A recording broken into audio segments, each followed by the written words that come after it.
Hello and welcome as it is the completion of the 16th day of July 2019. My name is Derek. This is the Money Charts channel. Gold and silver update will be today's video and a very interesting day. Thus the reason why I'm putting out this video. I'm going to look at the gold chart, the silver chart, the ratio of the two, and go pretty in depth just over some predictions to finish the year and go into the start of the next decade. Okay, gold prices on the monthly term time frame, 1404, pause candle thus far, but there's still a couple weeks to go. Price action can easily go down and or up and have a significant move as well. Price action leaving this 18 average on the daily term time frame. It just continues to correct and a down day today of about 0.7%, which just keeps it in there. Momentum starting to run out because we can see in here during the correctionary phase from July, well, for the entire month of July, the rising band was doing just that, rising, higher highs, higher lows, and when we haven't been making lower lows, so the lows are still rising, but the highs are most certainly running out of momentum, unable to get above the 1418 level. All right, so what makes this very interesting against that of silver is that silver is actually having a pretty good update today. It's in at 1547. It's been at levels not seen since February the 28th. But obviously, coming into this, gold has been well overperforming the price of that of silver. And within this level of resistance in here, we come down to this support. And the support happened to be previous level of resistance, but excitation occurred yesterday on Monday. At least the attempt and such, and it's doing that today. It's succeeding. Price action getting above this level of resistance, now hanging in there amongst that point. When we take a look at this on the 8 hour, we can see there we have it. There's just a little bit where it was stopping at 1549.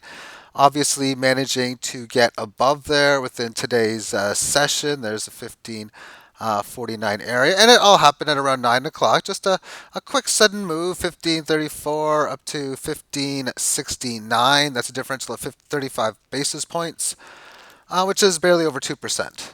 Volatility overall for that, it's still quite low compared to not only where cryptos are, but most certainly even silver where it has been in the past. Now, on the monthly term time frame, obviously nothing like where the price of gold is. It's got a very modestly tiny declining facet right now. Overall, it's to me in this correctionary phase from this high to this low. It's established this resistance. It's now established this support. Now 3 times hit on support, 1 times hit for this level. And I don't count this because it's from this low. And then just a long grinding period around this 1740 level. And now 1 time at 1613. It looks like possibly that's where the short term, maybe where that wants to test towards, which is again a previous test of that high. Now, in looking at the gold to silver ratio, because silver having an up day and gold having a down day would represent the ratio going lower. And the differential on that is down 1 2/3%. And obviously a clear break of what has been a long rise amongst this 18 average since this bottom in here at 81 and 3/5, getting up to 93 and a third. Now, of course, down to 90 and 3/10, or 90.3. Okay, so what does this mean? Well, it means it went through it, and when we look at all this stuff on the weekly term time frame, this has been in an incredible run. It's now having a correctionary phase within the weekly as it's come up to the 18 average of highs. It is still well above where it came from, and if it does go down any further, that's the area I'd be looking for support between 84-ish, high 84s, up to about the low 86s as where we came from, area of support. But I don't think that's going to happen though. It could, and if it does, it might be like a very sharp move.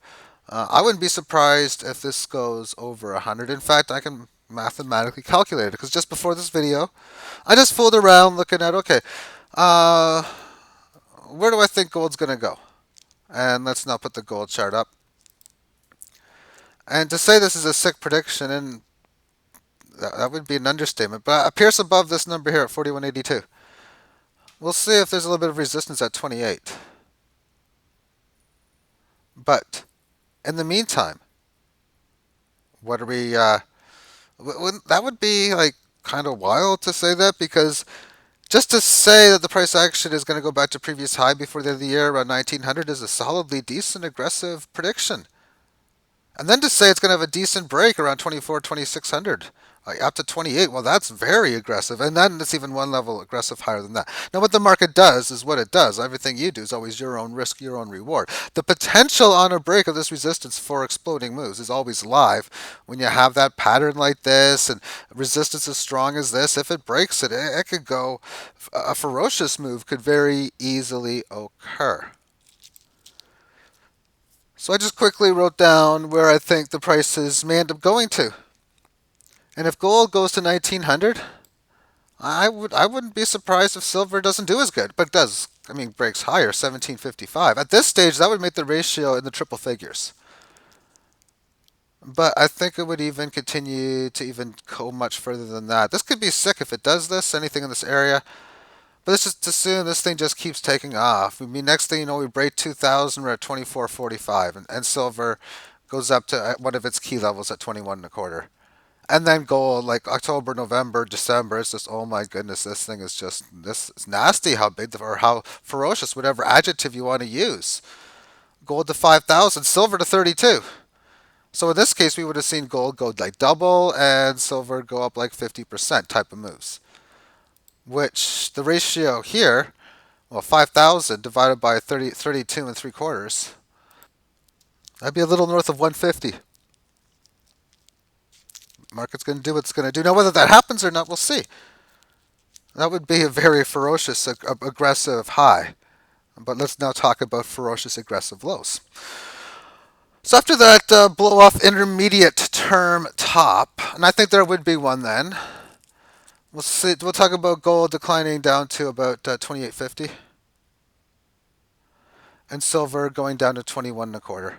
So gold losing almost half its value, and silver losing one third of its value. Thus, the ratio going down with markets going down. One of those rare situations, but this is a rare situation in itself, going with this move if something like this were to happen, of course.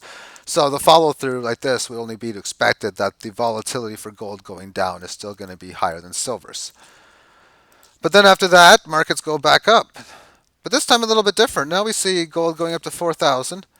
Thus, it would be a gain of, we'll say, 1150, or not quite 50%, when 50% would be 14 and a quarter.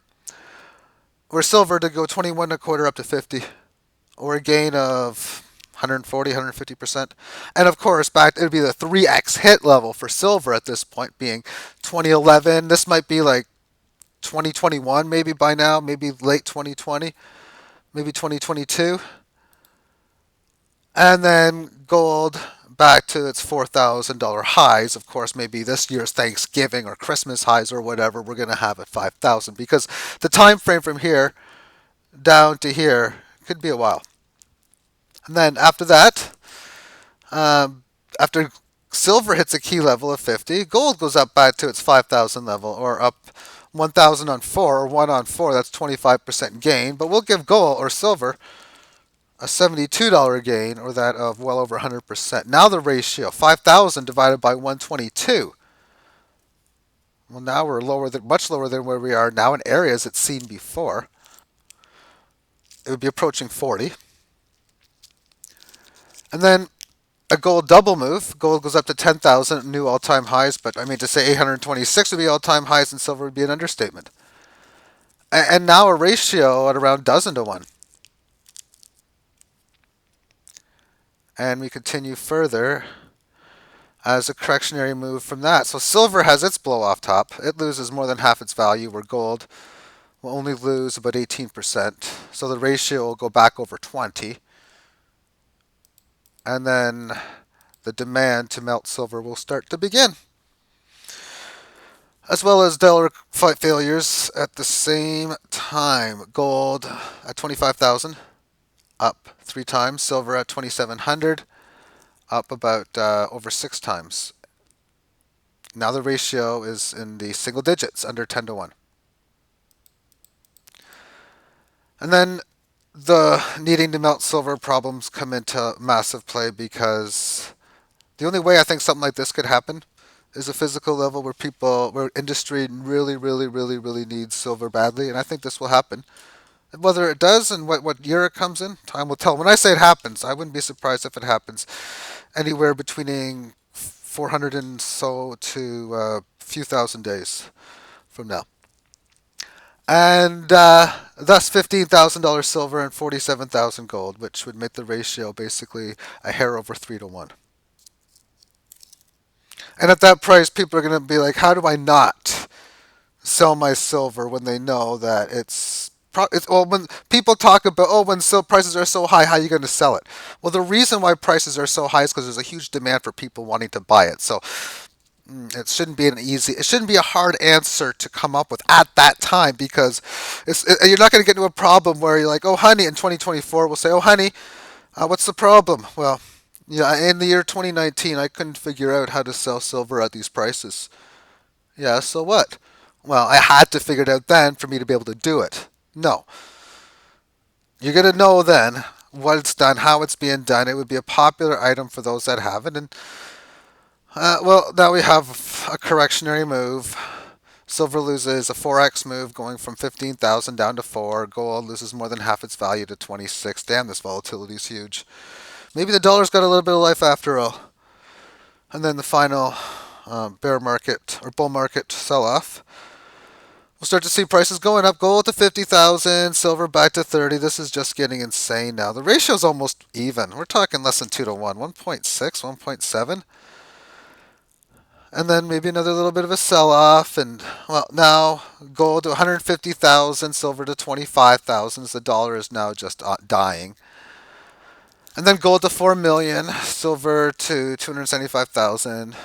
And at this stage, no one gives a shit about the US dollar cross anymore. It's like, yeah, you really want to sell your gold for dollars? So, I don't know, maybe you might see prices like gold at 0.67 Bitcoin and maybe 0.39 Bitcoin Cash, maybe 7.85 Litecoin. And the gold to silver ratio might be around 13 and a quarter. And in the situation, if it would have cost 0.67 Bitcoin and 0.39 Bitcoin Cash, that means Bitcoin Cash would be worth more than Bitcoin. And I think there might be a time coming up, and whether they happen at the same time, that's like whatever. I'm just gonna use this as an example to state that not only would you be like, okay, what would the price be? And it might not be this, it might be whatever else as time moves on. But in holding gold and silver, you're like, oh, I'm not gonna sell it for dollars. Well, let's put it this way: if it's a means to the end, you would.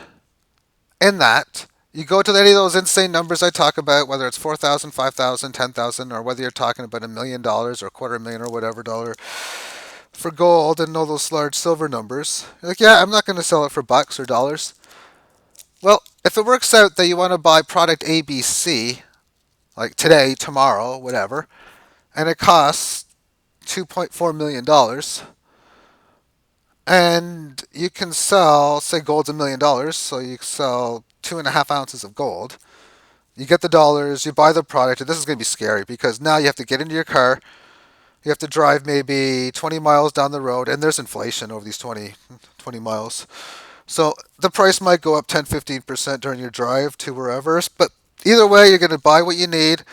But it's scary because you have to hold those dollars for maybe like half hour or so to get your other product. And I'm kind of sarcastically being serious when I say that because in those type of situations, it's just the reason why you're buying gold and silver was to get what you need at the fair price. Whether you get an amazing gain on it, meaning the product you buy is now maybe half the price in its equivalent value from today, or better, or whatever. Maybe it's a little more expensive, but given that I stated, oh yeah, this product might cost $2 million, we're talking a product of something like a car or something. Cars don't cost $2 million today, or whatever lower like ratio as I talk about. Maybe it's just a regular small house, and that wouldn't be that much inflation, considering regular houses are crossing that $1 million mark, at least in the Toronto area. Big time over that million area. Anyway, that is the real idea upon it. Whatever happens to be money at that time, you turn it into cryptos, Bitcoin, Bitcoin Cash. Maybe it's this thing that hasn't even been invented or something that we have no idea that could be such in the year 2025. But as time moves on and the 5, 6 years get us to then, by that point we'll have full idea and then turning an ounce or two of gold or an ounce or five of silver into these products shouldn't be all that difficult at all. But that's just wild, wild predictions, and um, I kind of would like to say that I'm not. I'm kind of. I don't know about them. Like they're not really mine as far as a move to 5,000 this year.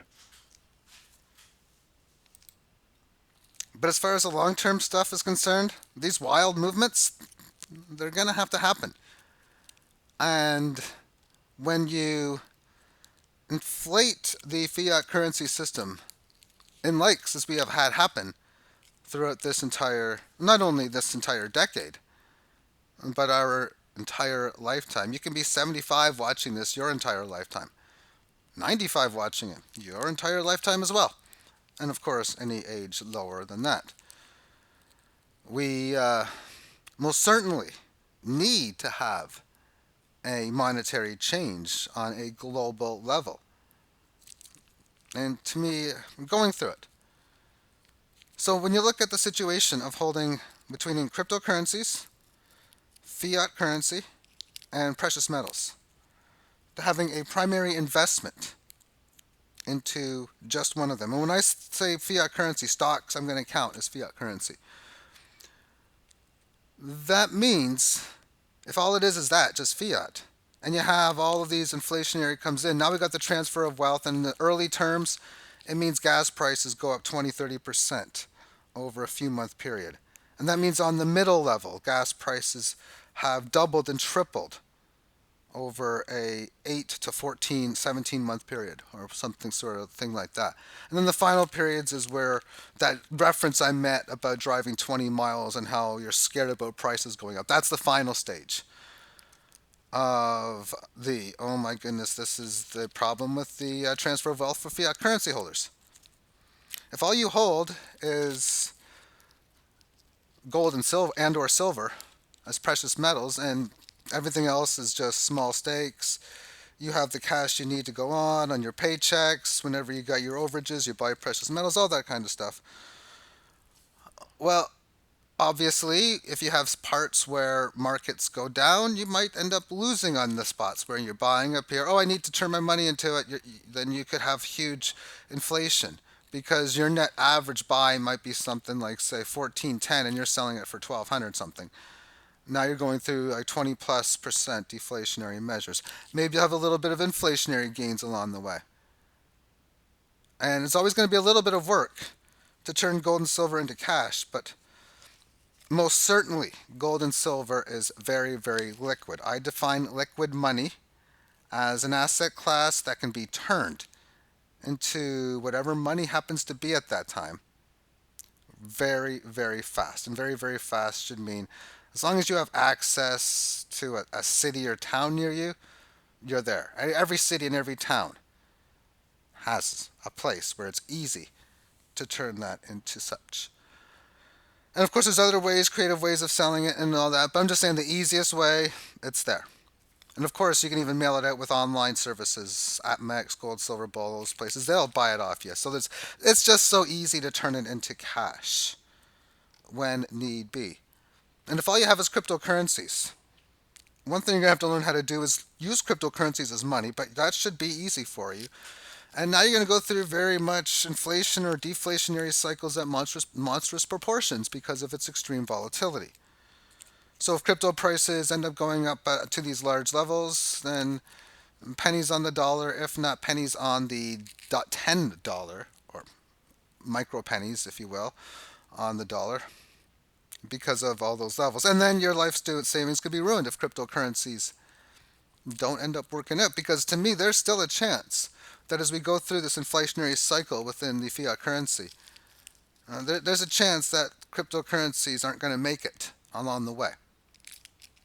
Might be a small one, but to me, I don't like the chances at all for that of gold and silver, which is why I've made the reference before. If I was forced to put one asset class in a safe for even just 2 or 3 years, let alone 5 or 10, and I can only put one item in it, well, it most certainly would be silver, and gold is fine as well.